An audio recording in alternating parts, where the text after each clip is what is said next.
Well, get to know me, huh?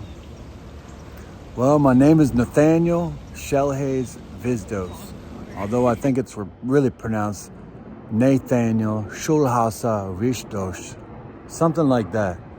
Anyways, I was put here on this earth to bring people to God, to paint, to save the children, and to start a family of my own.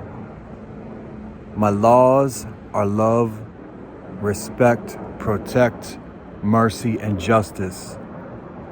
I'm here to remove all murderers, rapists, and slavers from humanity and to embrace only positive thoughts to create an exceptionally positive planet for all children.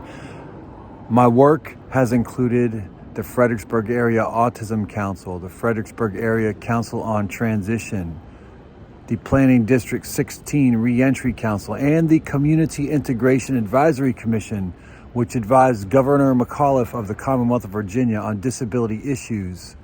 I was appointed to that by Rob Whitman.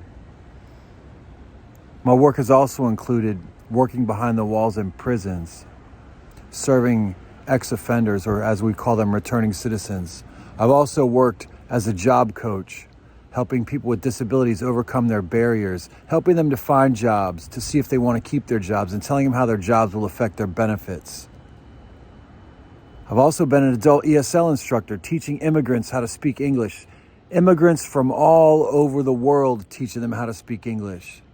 My background is diverse. I'm currently a homeless artist who basically circumnavigates Washington, D.C., and currently volunteers daily and nightly at the White House Peace Vigil, also known as the William Thomas Anti-Nuclear Peace Vigil, where we talk to people about ending all the wars, stopping nuclear bomb proliferation and waste, and talking about human rights violations all over the planet.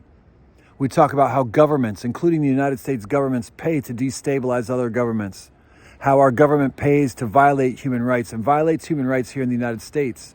And while I complain, I know that our country is excellent, and I just want to fix a few of the cracks in the foundations.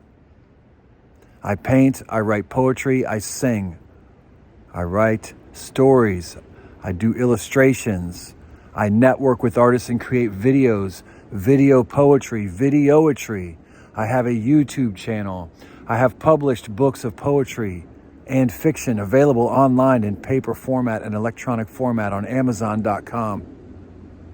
And I also have lots and lots and lots of art on lots and lots of products, such as shower curtains, bath mats, clocks, stickers, clothing for men, women, and children, face masks. I also have music. I've sang in bands.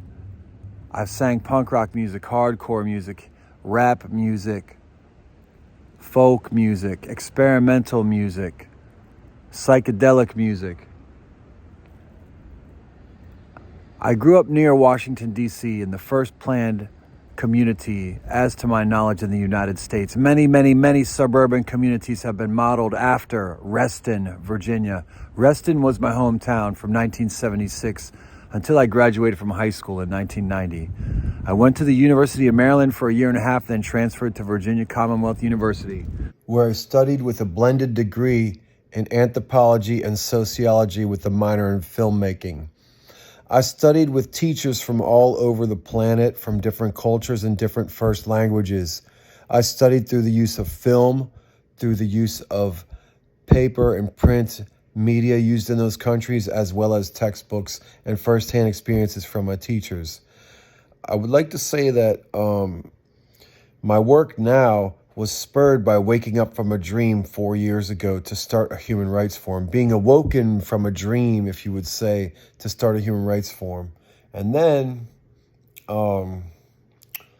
basically, now 4 years later, I arrived at the Peace Vigil, the White House Peace Vigil, the William Thomas Peace Vigil 4 years later, to awaken from a dream to start that, and then later have that happen. Now I'm there volunteering daily, speaking to people from all parts of the world about what they think is most important for the improvement of humanity overall. I express my desire to create an exceptionally positive planet for all children. And I express my feeling that we should prevent suffering on the planet whenever possible. And I don't mean whenever it's possible, like when you want to buy an iced tea, but you don't have money, so you don't buy it, that kind of possible. I mean possible to do it. If there's a medication that's a proper, real medication, not a poison or a mass drugging or mass poisoning of society, if it's a real medication intended for real use to save someone's life, we need to prevent that suffering. So now I sit with some of my elders and some of the younger people as well, and we sit in front of the White House at what's now an official national landmark with the address of 1601 Pennsylvania Avenue, Northwest, D.C., Washington, D.C.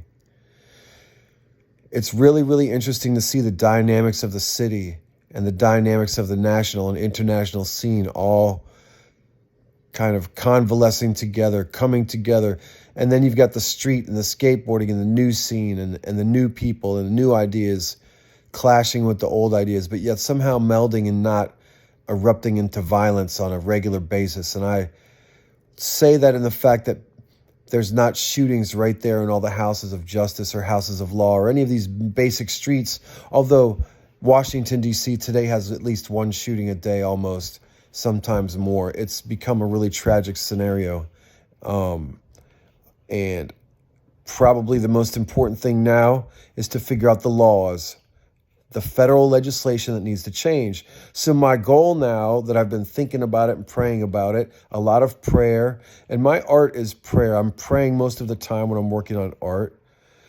And I tell you, I pray a lot when I'm in other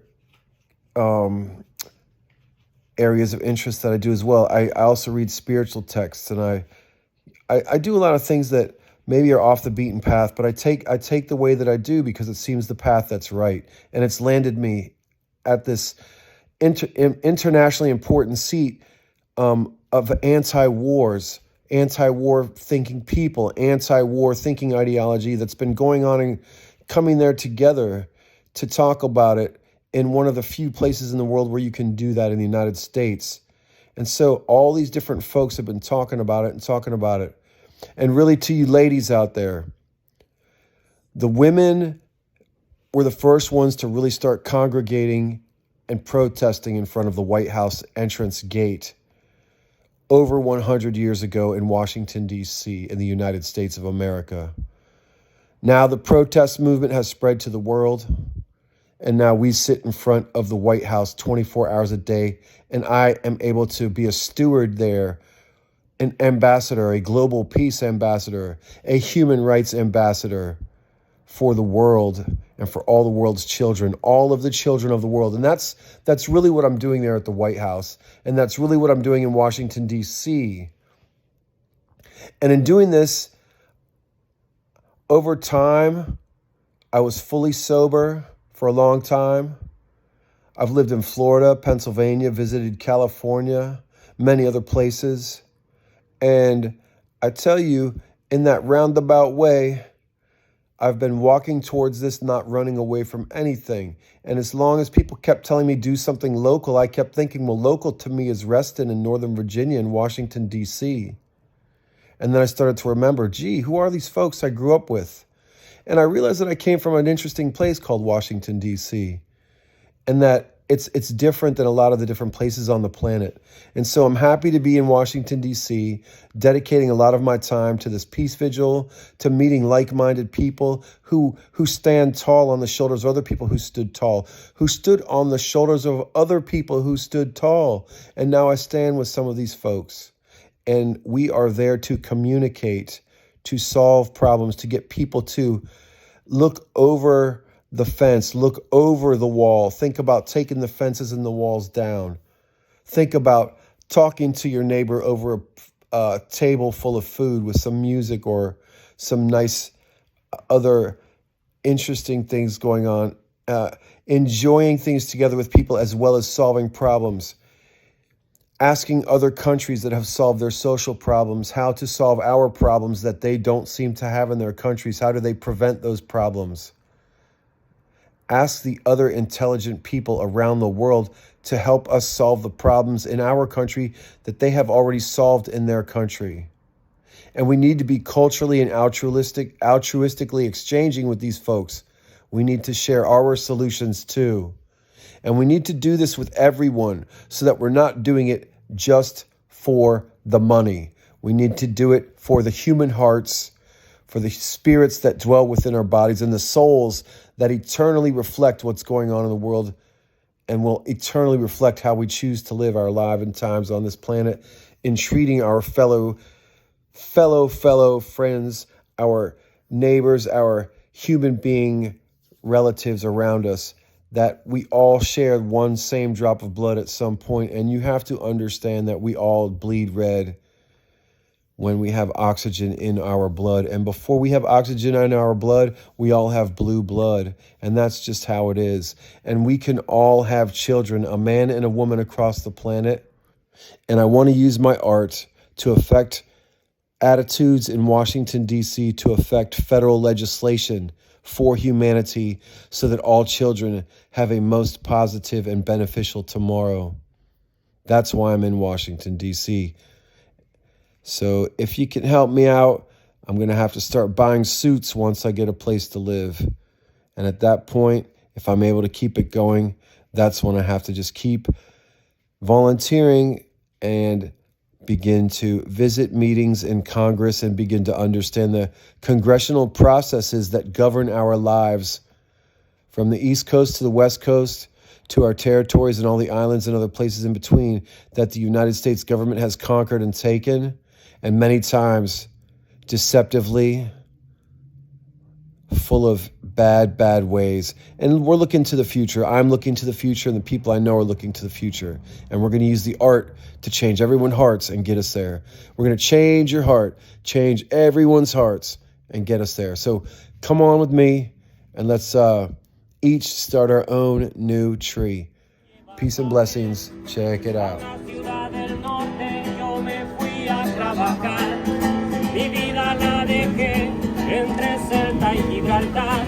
Soy una raya en el mar, fantasma la gran ciudad. Mi vida va prohibida, dice la autoridad. Las palmas, solo voy con mi pena, sola va mi condena. Correr en mi destino para burlar la ley, perdido en el corazón de la grande Babilón. Me dicen el clandestino, yo soy el piedralé. Mano negra, clandestina, peruano, Clandestino, boliviano, clandestino, mano negra, ilegal. Solo voy con mi pena, oye, sola va mi condena. Correr es mi destino para burlar la ley, perdido en el corazón de la grande Babilón. Me dicen el clandestino, yo soy el piedralé. Por favor, todos cuando mencione la nacionalidad dicen clandestino. 3 veces clandestino, una vez ilegal. Vamos a ver, si no, esto no es lucha colectiva. Peruano, clandestino, nigeriano, clandestino, colombiano, clandestino, mano negra, clandestino, hondureño, clandestino, salvadoreño, clandestino, uruguayo, clandestino, mano negra.